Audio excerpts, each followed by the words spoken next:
안녕하세요. 난세에 영웅이 난다고 최재형 감사원장님이 가장 적절한 참 보수세라고 할 수 있습니다.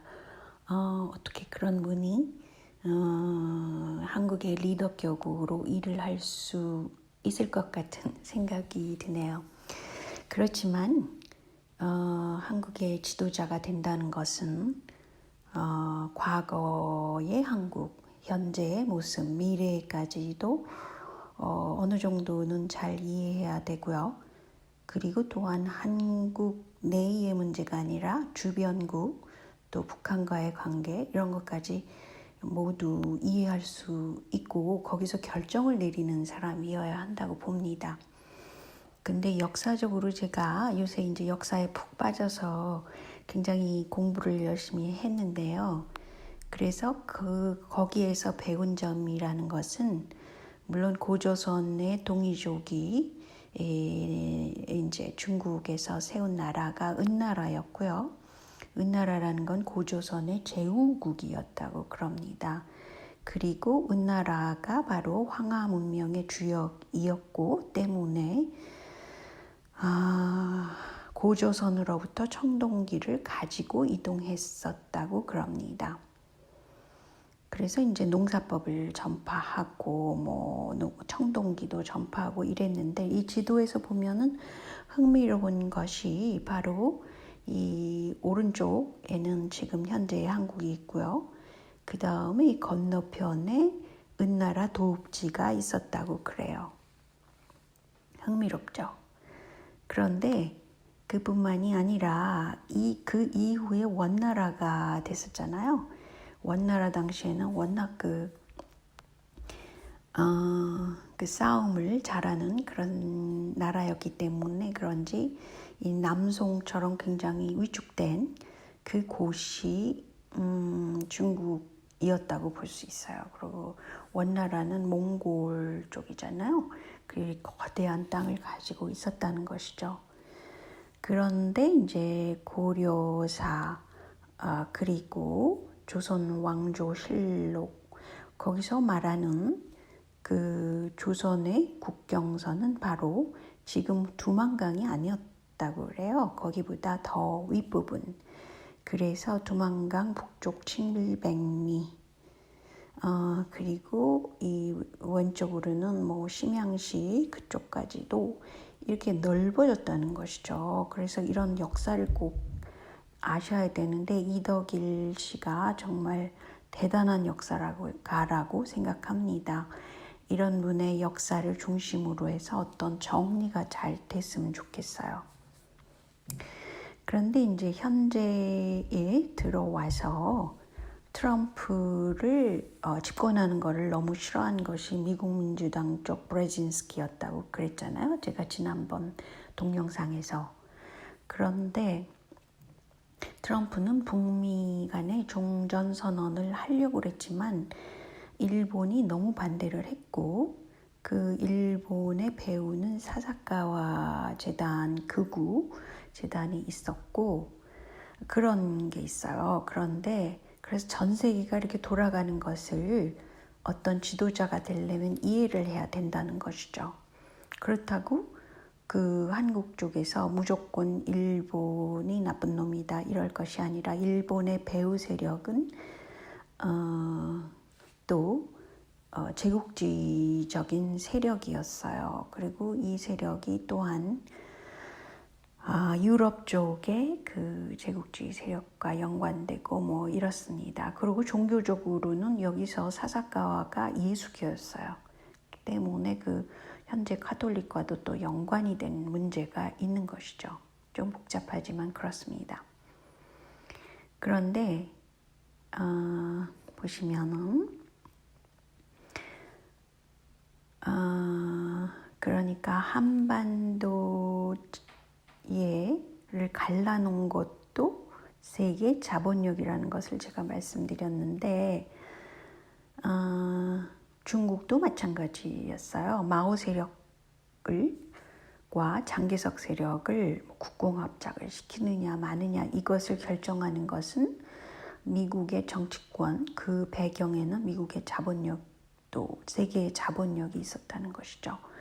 그래서 루즈벨트가 그 주은래하고 장개석 측을 데려다 놓고 국공합작을 시켰던 적이 있다는 것이죠. 이런 것을 놀랄 일이 아니라는 거예요. 모든 전세기가 일어나는 것의 배경에는 국제자본력이 있고 어떤 거기 지도자를 세우는 것이죠.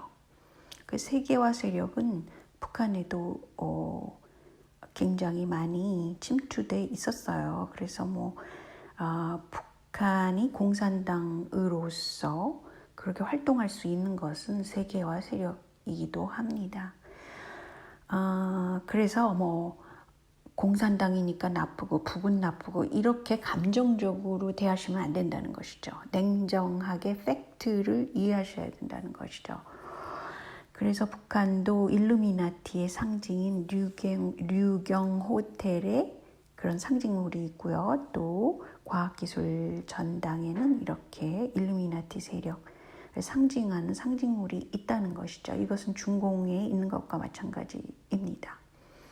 그리고 이분도 기독교 세력이긴 하지만 하나의 상징을 하고 있어요. 그래서 어떤 세계화 세력이 기독교에도 있는 것입니다. 가령 순복음교회가 북한에 가서 굉장히 많이 일을 해준 적이 있잖아요. 세계화 세력이기 때문에 그래요. 그래서 이분도 전광훈 이분도 어떤 시점에서는 굉장히 문재인을 반대하고 있는 것 같지만 그 좋은 타이밍에 깽판을 탁 쳐서 그 많은 사람들의 뇌리 속에 이 전광훈 계통의 사람들은 비이성적인 사람이다라는 인식을 정치적으로 주었다는 것이죠.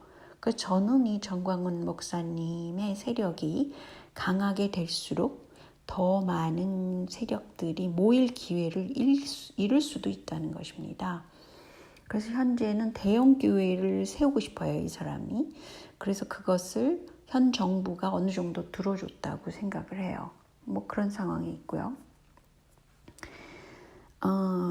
그런데 북한 문제를 생각할 때 북한은 지하 자원이 많잖아요. 때문에 이 천문학적인 지하 자원 때문에 트럼프랑 그 어떤 협약을 했었다고 그래요. 약속이 있었겠죠. 그래서 트럼프 임기 내에 비핵화를 하고 그 북한이 체제를 그 등소평 개혁 개방을 표본으로 해서 베트남 정도 식으로 개혁 개방을 하겠다는 약속을 했다는 말이 있어요. 이때가 2018년 9월 달입니다.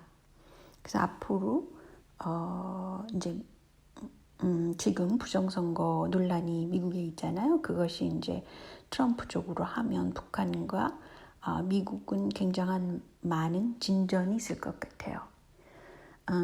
그게 이제 팩트입니다. 그래서 북한은 지하 자원이 많다는 것. 그래서 2020년 6월 달에 미 국무부는 남북 협력을 지지했어요.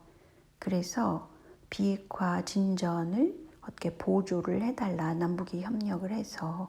그래서 김여정 이라는 인물이 굉장히 중시되게 됩니다. 아마 미국 쪽과 협상을 계속하고 있는 인물인 것 같아요. 그리고 여러분도 잘 아시는 그 로저스라는 그 투자 자문 회사를 갖고 있는 그 회장은 북한에 특별히 흑연이 많다고 그래요. 그래핀의 원료라고 합니다. 그러니까 한반도의 자원 때문에 많은 그 전략적인 그 재산가 또는 그 투자가들이 북한을 꼭 오픈시키려고 하고 있다는 겁니다. 이게 팩트예요. 그러니까 한국에서 무조건 그 북한은 나쁜 놈 이렇게 몰고 가서는 절대로 한반도 문제가 해결되지 않는다는 것입니다. 심지어는 6.25 전쟁이 활발할 때 그때 조지 마샬 5성 장군이 메가더의 상관이었는데 메가더가 너무 잘 싸우고 있는데 그것을 잘 싸우지 말라. 그리고 해고를 시켜버렸습니다. 그것은 전쟁을 좀 길게 가도록 하기 위해서 해고를 했다고 그래요. 그래서 이 당시 대통령인 트루먼 대통령은 어느 정도 이중 플레이를 했다고 그럽니다. 그리고 중국이 공산화되도록 한 1등 공신이 바로 트루먼 대통령이었다고 그럽니다. 그리고 조지 마샬이라는 사람은 굉장한 사람으로 실세라고 생각되는 그런 면이 있다는 것이죠. 그래서 어쨌든 이런 그 국제적인 구도를 이해해야만 그 한국의 참 보수세가 정권을 잡을 수 있다는 것이죠. 현재 이렇게 굉장히 많이 분산된 그런 세력으로 가게 된 것은 어떤 의미로서는 그 한국의 문재인을 지지하는 그런 수뇌부들이 굉장히 그 스파이 전략이 발달돼 있어요. 그것은 이제 예수의 자체가 이중적이기 때문에도 그렇고, 그 한반도의 특성상 일본의 스파이, 중국의 스파이, 미국의 스파이가 잔뜩 들어가 있는 게 한국입니다. 때문에 정치세에도 특별히 더 많이 그 작용을 하게 되는 것이죠. 그래서 보수의 집권을 막으려면 분파를 시켜라, 이런 전략이 있었을 것이라고 저는 생각되는 면이 있습니다. 그러니까 뭐 유시민이 그렇게 생각하잖아요. 보수세가 아무리 그 집권을 하려고 해도 불가능하다. 왜냐하면 분파를 일부러 만든 그런 구도를 하고 있기 때문이다라고 말한 적이 있거든요. 그게 일리가 있어요. 그러니까 어쨌든 그 노무현 문재인 세력은 똘똘 뭉치고 그 반대 세력인 소위 보수 세력은 너무 많은 그 스파이들이 들어가서 굉장히 조각조각 나 있다는 것이죠.